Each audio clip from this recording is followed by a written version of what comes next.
G'day people, Carlos here. Welcome again for another episode of What's Up in Archaeology on the 21st of August 2017. G'day people, Carlos here. Today we have an auspicious occasion. We have had a total eclipse, the last one for a long time in the United States of America. I know that many people have gone out and got their eyes blown clean off their eye sockets because they probably forgot to put on those new glasses. But that's okay. The orange one also did that for a bit, but the news media didn't show it all because, of course, he had those special glasses on. But anyway, I digress. Today, I'm going to talk about human evolution, specifically the feet. And there's a study that's been recently published. The article's from the February this year, and it deals with how the human foot may have evolved. So I'm going to share the screen as usual. Of course, the actual study is in the description, but unfortunately, it's behind the paywall again. But for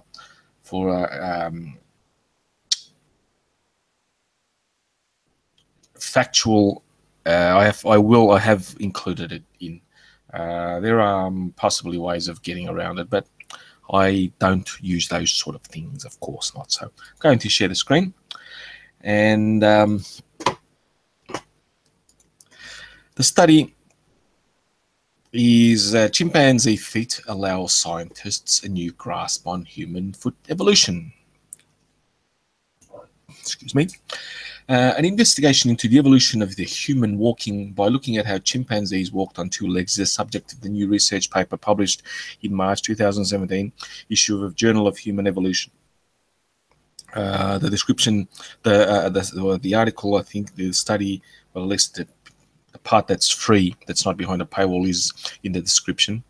I will try and get. I always try and get the actual the article that's free to everyone, but if I can't, oh well, never mind. This SciOrg always always presents quite good interpretation of the, or not interpretation, just talks about the article and presents the facts in the article quite well. So this is quite good. Anyway, the human foot is distinguished from the feet of all other primates by the presence of a longitudinal arch. That means that our foot, is not actually flat.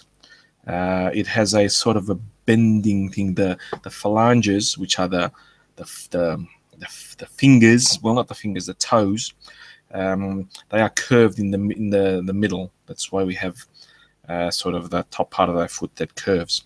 That is the longitudinal arch, which spans numerous joints and bones in the midfoot region. The phalanges, the fingery bits, the toes, and so on. They go. If you look at an X-ray of a foot, human foot or any other foot, you have these the long bones, etc., that make up the bones of the foot, of course, and they are basically called phalanges. Just phalanges. That's what the technical name is. So. Anyway, let's get back to the article.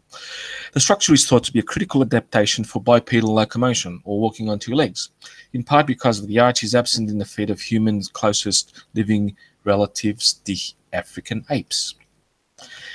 In contrast, African apes have long been thought to have highly mobile foot joints for climbing tree trunks and grasping branches, although a few detailed quantitative studies have been carried out to confirm these beliefs. Obviously, but just by the actual looking at the foot of an ape, be it the chimpanzee, the gorilla, the gibbon, the orangutan, they sort of have prehensile feet. That means that they can hold stuff, unlike ours. But now, Nathan Thompson, PhD, Assistant Professor of Anatomy of the New York Institute of Technology College of Osteopathic Medicine, that's a big title, he probably deserves it, is one of the researchers questioning some long-held ideas about the function and evolution of the human foot by investigating how chimpanzees use their feet when walking on two legs. The research team, including members Nicholas Holowka, PhD, Harvard University, Bridget Demers, PhD, Stony Brook University. Stony Brook's quite good. They are a very good scientific university. They do a lot of marine stuff as well. And Matthew O'Neill, PhD, University of Arizona, and they conducted research and collected data while they were all at the Stony Brook University, 2000. So. Took a long time, and we have here a video. I won't be able to play the sound, but we can see the locomotion of the chimpanzee, how it walks. I'll repeat that so you guys can have a look. See. One more time. See how it places the foot, how it spreads out, etc. How the bending of the leg, how the pelvic region, how even the back, how it is.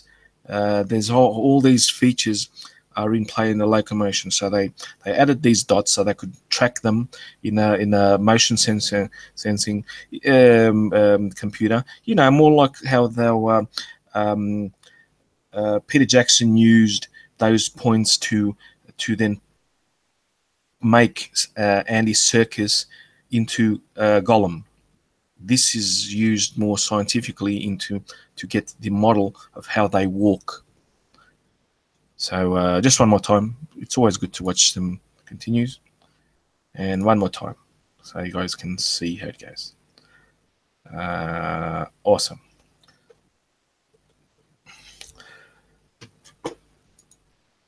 Now I'll just take a break. Oh, Bearing, how are you, man? Oh, I have a good guest tonight. Cool. Evil Gunny, Malefic, Carlos David.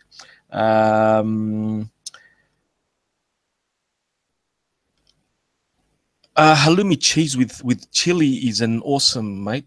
Awesome. I've tried it.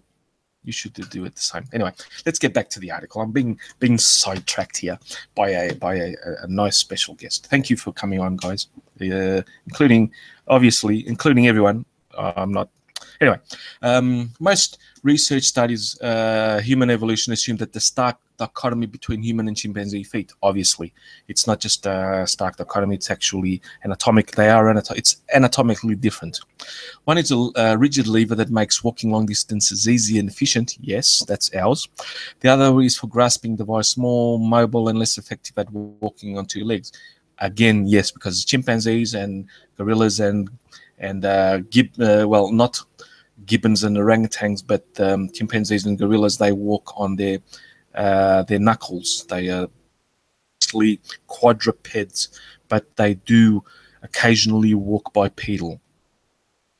That's the distinction we have to make. Now,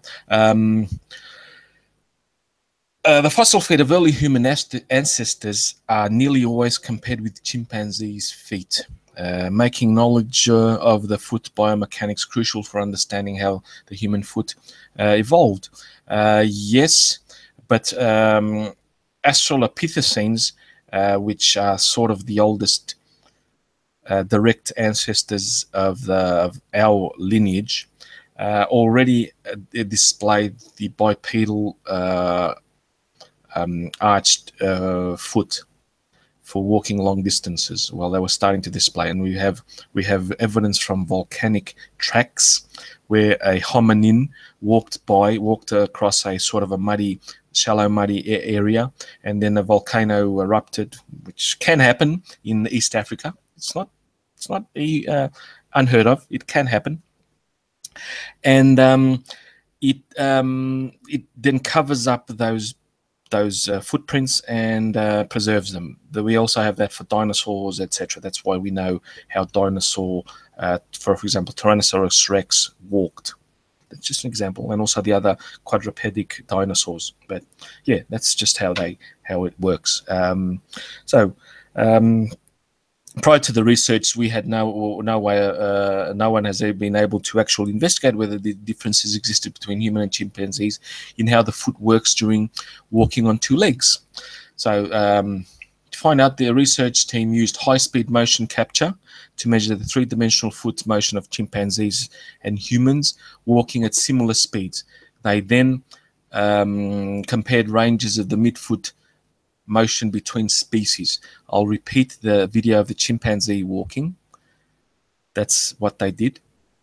And then comparing the human counterpart walking.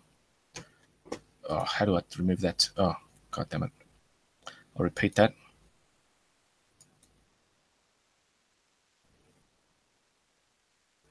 Sorry about the bar at the bottom not going away fast enough, but you can. I'll stop it in the middle and try and explain with my limited knowledge of anatomy. As you can see, compared to the chimpanzees, which was more forward, like the knee was more forward in its placement. You can't see the spinal column, but you just have to stand up. It's more vertical than the chimpanzees walk. The first part, we put all our weight on the heel. I'll go back to show you the difference.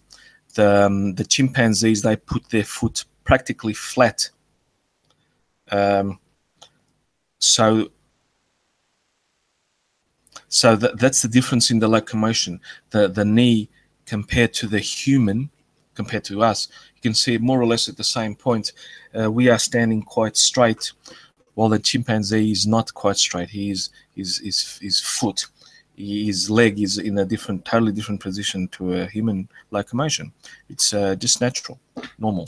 So contrary to expectation, researchers found that the human foot are more or less not less mobile than chimpanzees walking on two limbs.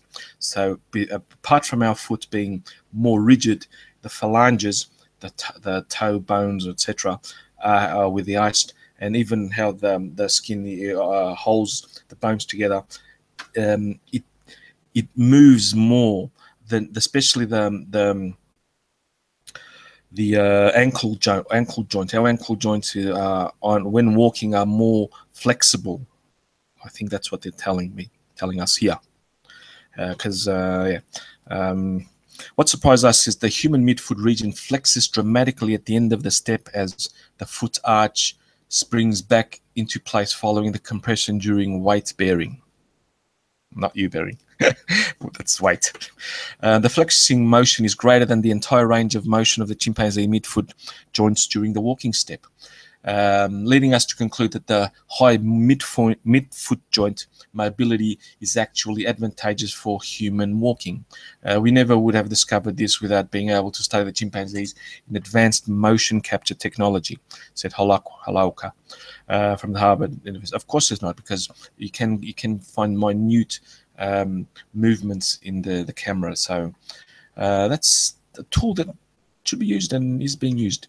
Just to continue the... God damn it! This green bar had disappeared by. They could see it better, but anyway. So ultimately, according to the findings, the fact that the traditional dichotomy between humans and chimpanzees has been disproven means that researchers have had to rethink what can be learned from the fossil feet of human earliest ancestors. The presence of human-like midfoot joint morphology in fossil hominins can no longer be taken as indicating foot rigidity. I need a drink. Sorry about that. Okay, I'll put it full screen just for you guys. I love you guys, so I do what my you can see it now. I'll do that also for the chimpanzee one more time. This looks cool. This needs to be seen a lot of times before we can actually see the differences. But the chimpanzee, You can see how his hip moves. If you guys, you see how how his hip moves compared to how we walk. That's very indicative. It's not. It's marked, and we can use this as a to see the fossil footprints. How and when bipedalism, true bipedalism, what we have first came about. No, Gadi, I have a boob fetish, actually. But anyway, I digress. Let's get back to the actual article. So ultimately, according to the findings, the facts that traditional dichotomy, I read that shit. Based on these findings, researchers encourage future studies to consider the ways in which human foot morphology reflects longitudinal arch function through the full duration of stance phase, specifically the beginning and the end of the step. Now, Thompson added, one of the things that is really remarkable about this project is that it shows us how much we still to learn about our closest relatives, of course, and I hope that humans don't bring about their extinction, because we can learn a lot. It seems like that the more we learn, the more about how chimpanzees move, the more we have to rethink some of the assumptions that paleoanthropologists have held for decades. Obviously, and that is a good thing.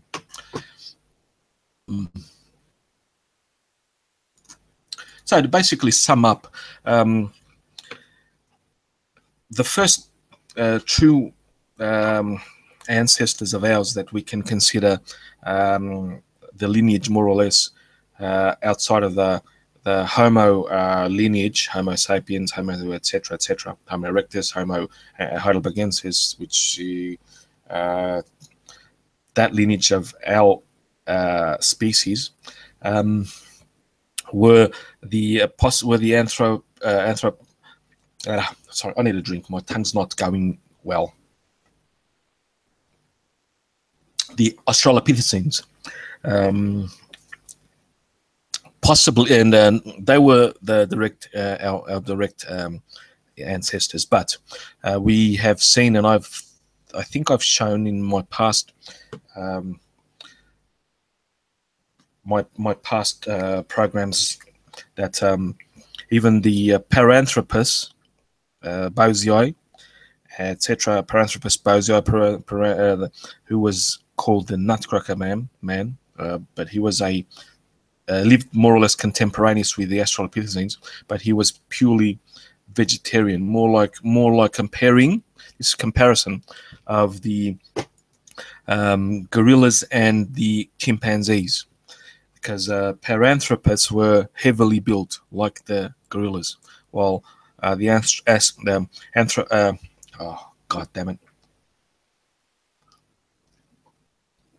Australopithecines were more gracile and were more omnivorous. And this form of locomotion, walking on two legs, is possibly the most efficient locomotion of the animal kingdom. Humans, not just humans,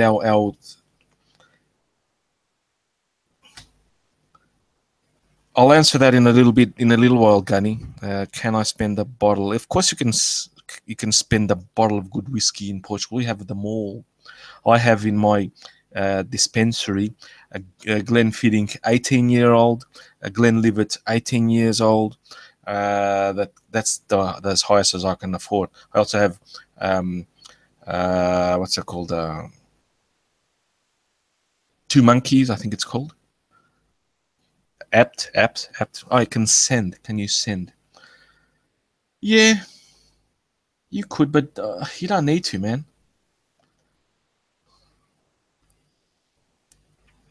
But anyway, that's how we were. The two-footed locomotion is the most efficient way, and it was one of my first videos I made. In fact, my first video on What's Up in Archaeology was on Homo erectus, which was called the Marathon Man because of his stance and possibly his hunting technique could have been similar to the San people of Southern Africa, which they use a hunting technique where they wear down the prey. They keep running.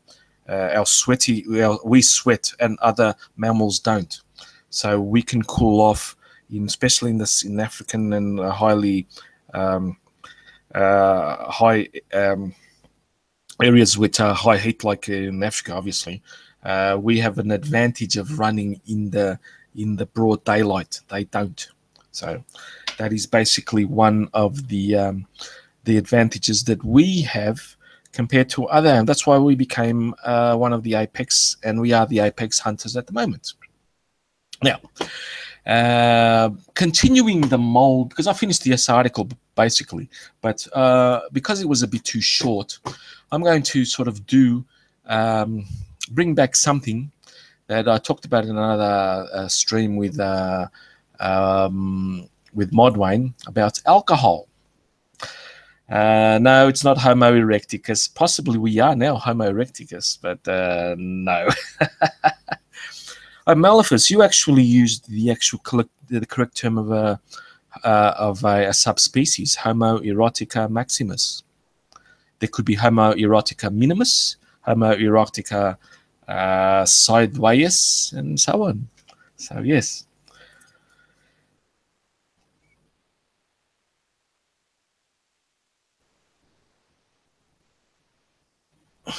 Malefus, is that a normal wine? Is that because we have good regions here of Portuguese wine? One of the best. Everyone knows that Jose Mourinho, when he was at Chelsea, he would send Sir Alex Ferguson a case of our best wine, and it is called Barca Velha, or Old Boat. They only make 70,000 bottles in a vintage year, and God, I wish I could have a bottle of that stuff. Yes, you are, Malefus. That's good. Anyway, let's get back to the sort of a little bit of a like I said, I was talked about booze with Modwayne some time ago. How humans have always drank fermented beverages, but not just us. There are elephants in that podcast, not a podcast, in that What's Up in Archaeology. We talked about how other animals like elephants and our primate cousins, the chimpanzees, also engage in drinking a bit of alcohol. So I have here a confirmation article. I'm going to share it, and we will read it. It's quite short. Apparently, West African chimps regularly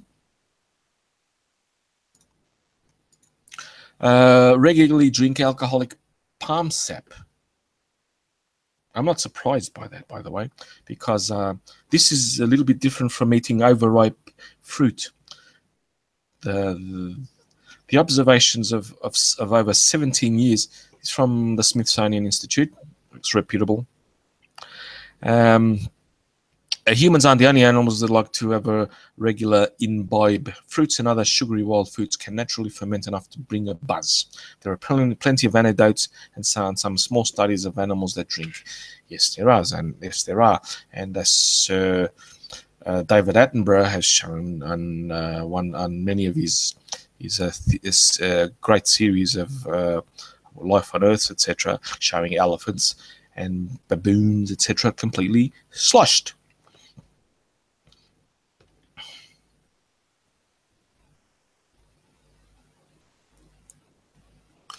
But until now, researchers have had very little evidence that non-humans actively seeking alcohol. Well, these small studies sort of contradict that, but yeah, anyway. Now, after watching one group of chimpanzees in southeastern Guinea for 17 years, scientists have found a small group of regularly habitual drinkers. Human communities in the area harvest the sugary sap from raffia palm and ferment it into an alcoholic drink. It says here to extract the sweet white sap, tappers cut the wedge into the trees and suspend the container underneath. They cut it, they leave it till it fills, laying leaves over the top to keep the bugs out. In a few weeks, the single tree can yield 50 liters of sap. That is a hell of a lot of booze in a few weeks. The researchers noticed that the chimpanzees using folded chewed leaves as kind of sponge to soak up the fermented sap and drank it. Chimpanzees are, of course, have been shown by Jane Goodall to produce tools, and they are not the only ones. There are also New World monkeys that actually prefer, they have to crack nuts.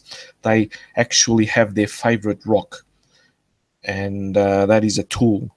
Crows have also been observed to even the New Zealand tarawas. Archaeonomy could clarify that for me. The high altitude parrots, I think they're called tarawas, I'm not sure the name, but they have been found that they produce tools to extract bugs and so on, and they use tools. At least some crows to extract, and not just crows, from other birds extracting bugs from holes that they do. Keas, that's it. Thank you, man. Thank you, Archaeonomy.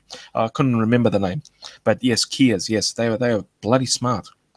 Anyway, the chimps would dip in about 9 times per minute. Were able to soak up to 10 milliliters per dip, depending on how long the sap had been fermenting. The chips were downing the drink with an average of 3.1% alcohol. That's like a nice beer. That of a low alcohol beer. Budweiser. Bud Light's more like it. Yes, I know, American thing. Yeah, Kias are sneaky bastards. They can strip your car from all the plastics and rubbers around the window seals and wiper blades. I know about that.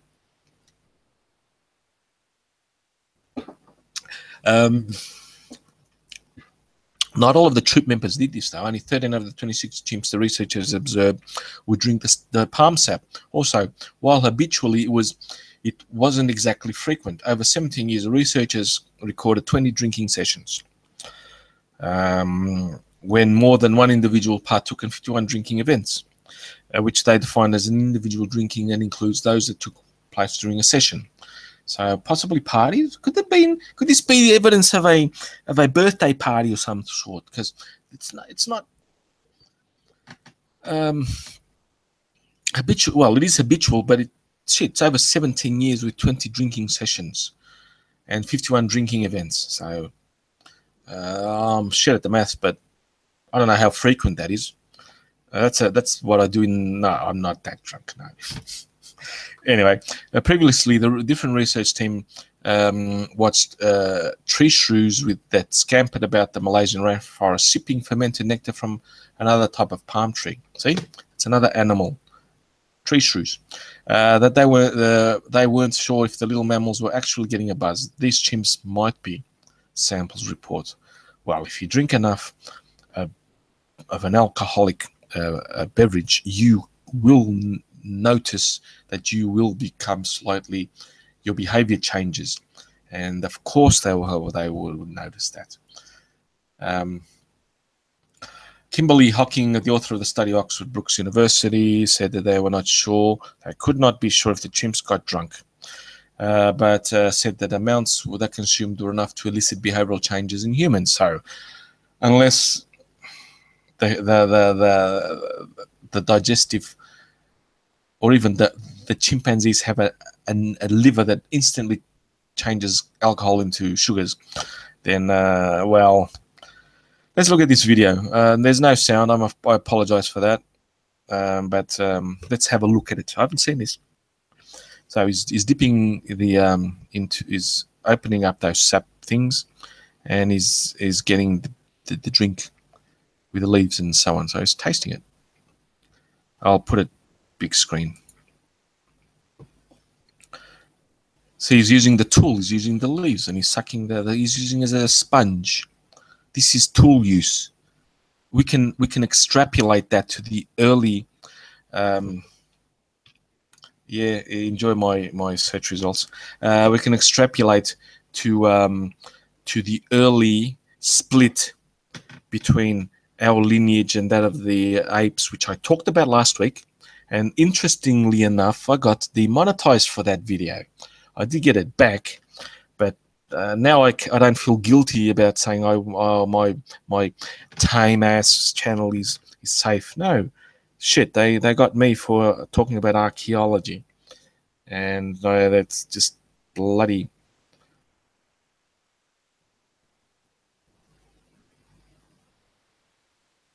It's bloody bad, this YouTube crap.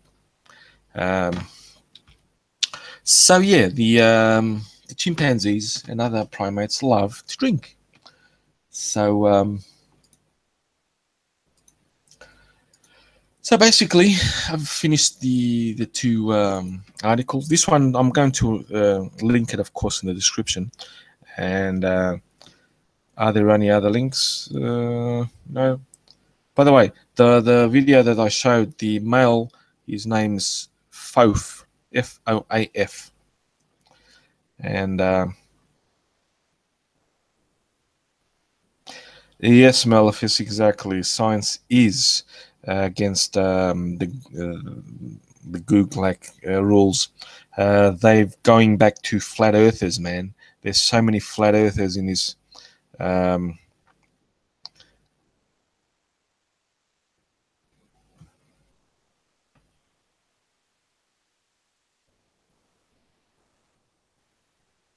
Ooh.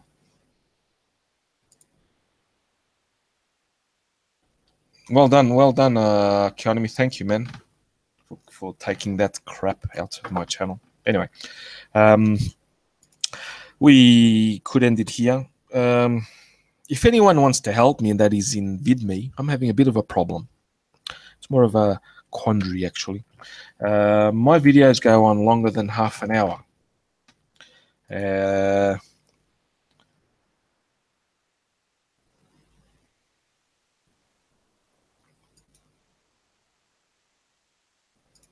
There we go. He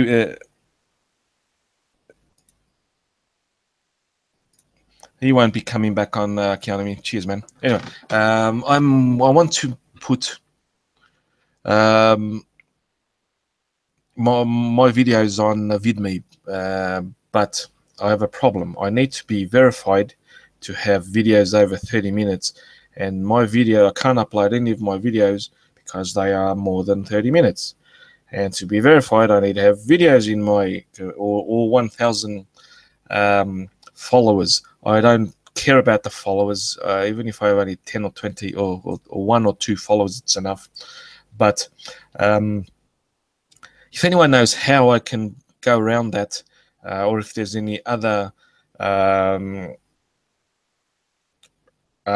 even stream, if we could stream from VidMe, I would gladly leave this platform. But if anyone knows a way I can get around it, DM me, send me an email. My email should be in my channel description. If not, tell me about it. DM me on Twitter. That is on my, or just leave a way to contact me here, and I'll contact you back. And the video. So yeah.